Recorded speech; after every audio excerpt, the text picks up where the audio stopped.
Nagkatotoo na nga ang hiling ng mga Los Angeles Lakers fans na makakuha dapat ang kuponan ng LA ng isang legend big man. At ngayon tinupad na yon nitong si Rob Pelinka. Dahil sa mga di nakakaalam, ang LA Lakers ay tuluyan nang nakuha o na-acquire itong si DeAndre Ayton ng Portland Trail Blazers. At ito nga ay isang legend big man at number 1 draft pick noong 2018 na kasabayan pa nitong si Luka Doncic. Kaya isa itong patunay na nahanap na ng LA Lakers ang kanilang legend starting 5 na big man. Sa pamamagitan yun nitong si Andre Ayton na nagtatala nga ng 15 points at 10 rebound sa Portland Trail Blazers at napakagandang stats nga nun para sa isang big man na maasahan nga din pagdating sa depensa.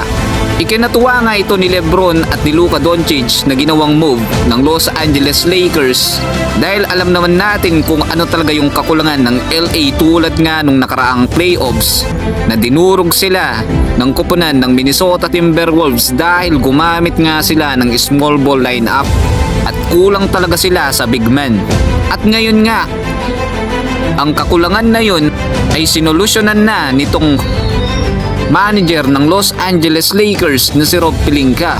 Tulad nga ng sabi ko, nakuha na nila ang isang legend big man na si DeAndre Ayton. At meron pang isang good news dahil ayon dito sa general manager ng Los Angeles Lakers at sa head coach nila, hindi pa tapos ang LA Lakers at interesado pa silang makakuha ng isang legend big man at tinitignan na nga daw nila itong si Al Horford, ang big man ng Boston Celtics na nasa free agent na din ngayon.